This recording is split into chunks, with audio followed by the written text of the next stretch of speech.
तिलक के साथे साथे और का हो से देखे एक दास्तान आपको देंगे, आप ध्यान दें। रामायण से एक दास्तान पेश खिदमत है।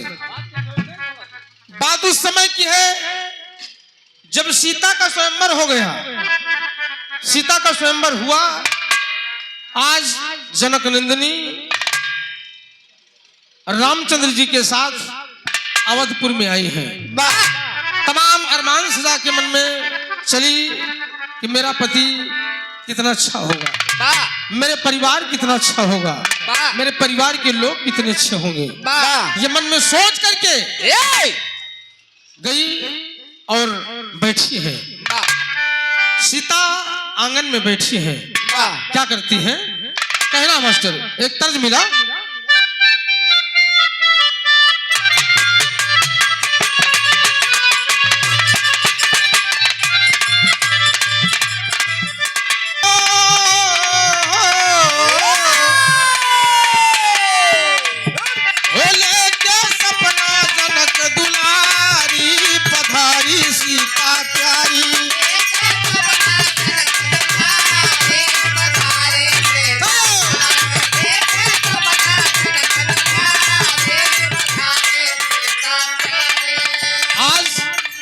जानकी जाकर बैठी हैं, तमाम सपनों को संजोए रहती हैं।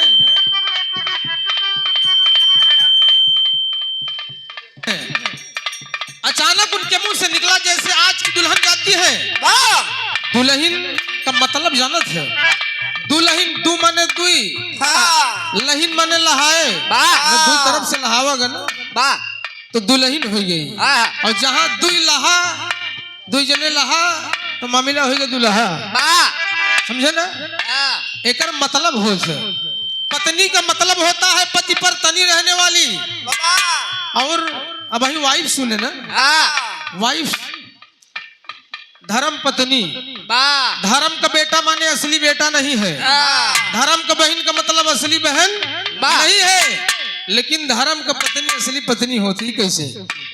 धर्म की पत्नी भी असली पत्नी नहीं होना चाहिए, क्योंकि धर्म का जो बेटा है तो सगा बेटा नहीं है। तो धर्म की पत्नी कैसे सगी बेटी हो गई, पत्नी कैसे हो गई?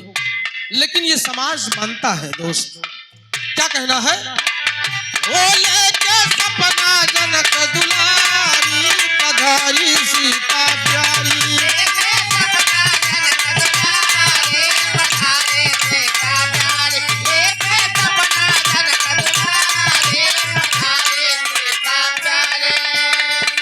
सीता बैठी है बड़े बड़ौना में, बड़ी बड़ाई में।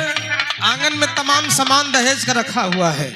सामान दहेज का रखा जैसे आज के बहन बिटिया जा कहें देखा ये जो फ्रिज देखा था ना, एक हमारे मौसिया दे रहे, जितना सामान देखा था गिनावे लगी, एक फलाने दे रहे, हमारे जीजा दे रहे, ने कहें दे रहे।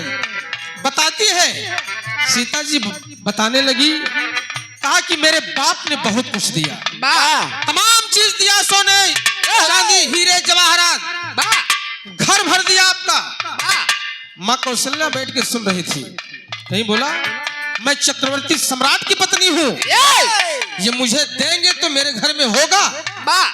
क्रोध आ गया माँ कौशल्या को। क्या कहती है? सुन के सीता जी की बोली, तब लगी जिगर में गोली। सीता जी की बोली,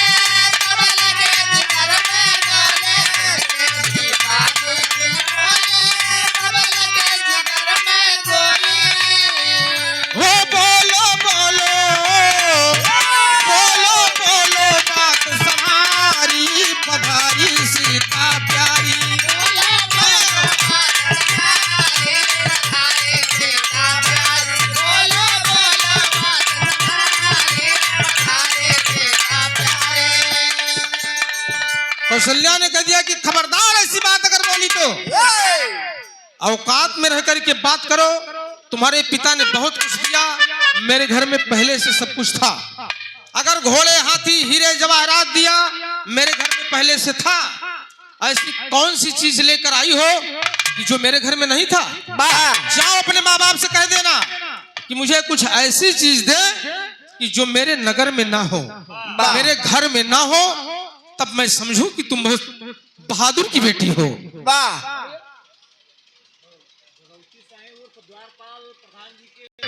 सीता रोने लगी, कहा कि मैं कौन सी ऐसी चीज दूं कि जो इनके नगर में ना हो। रो रही है बैठकर।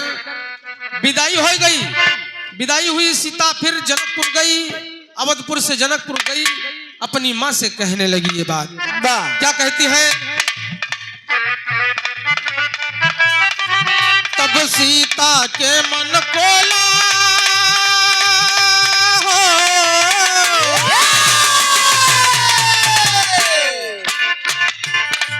तब सीता के मन डोला, निज व्यथा की गठरी खोला। सीता के मन डोला, तब व्यथा की गठरी खोला। तब सीता के मन डोला, तब व्यथा की गठरी खोला। हम पे विपदा भारी, पधारी सीता प्यारी।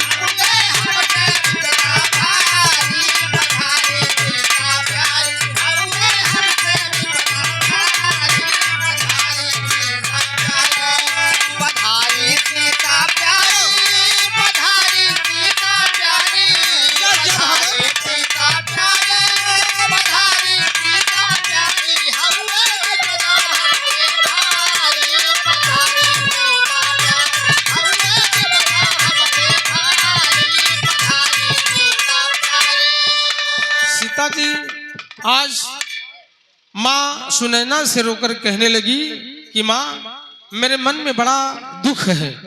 मैं अब कौन सा मुंह दिखाऊंगी, वहां क्या लेकर के मैं जाऊंगी। उन्होंने कहा है कि जो मेरे अवधपुर में ना हो उसे तुम लेकर के आओ। माँ सुनैना ने कहा कि तुम्हें ससुराल में होशो हवास में बोलना चाहिए। ससुराल में बहुत ऊंची बात, ऊंची आवाज नहीं होनी चाहिए दुल्हन की।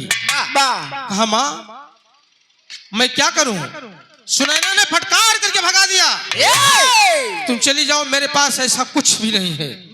कुछ भी नहीं है कि जो मैं राजा दशरथ को दे सकूं और उन्हें संतुष्ट कर सकूं। आज सीता गई, एक पेड़ के नीचे बैठ करके रोने लगी। सीता पेड़ के नीचे बैठ करके रो रही है और क्या करती है?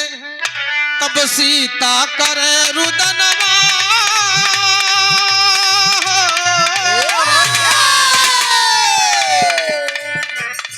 तब सीता करे रुदनवा, बहता बादीनो नयनवा। तब सीता करे रुदनवा, बहता बादीनो नयनवा। तब सीता करे रुदनवा, बहता बादीनो नयनवा।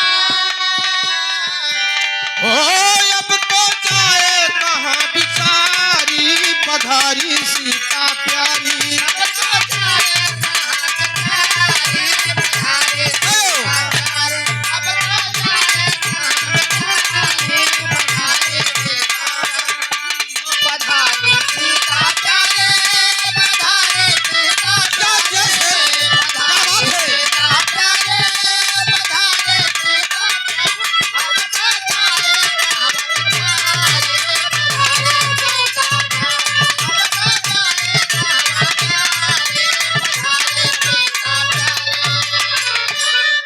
सीता जी रोने लगी और उनके भाव को देख करके, करुण क्रंदन को देखकर उसी पेड़ पर बैठी हुई एक कोयल रो दिया। बाबूजी रोने लगी कोयल।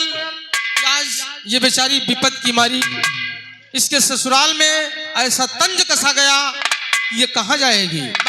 जब रो दिया, सीता के आंसू और वो कोयल के आंसू दोनों एक हो गया और दोनों जमीन पर गिर गया। बाबूजी जमीन पर गिरा, वही जमीन पर एक वृक्ष का प्रादुर्भाव हुआ। एक वृक्ष पैदा हुआ जो आम का वृक्ष हुआ। और यही आम का वृक्ष जब उसमें फल लगा, उसी फल को लेकर सीता फिर से अवधपुर गई और माई कौशल्या के दिया। माँ, ये आपके अवधपुर में नहीं है। आज जो जनकपुर सीता का जो मैका है नेपाल में है बाबूजी। वही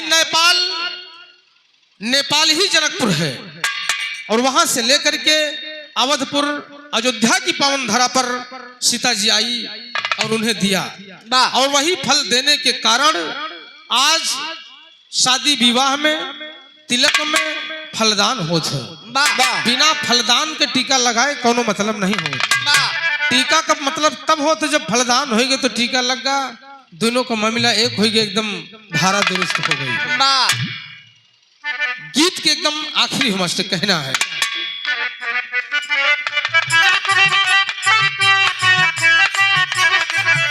अरे लिखते हैं कभी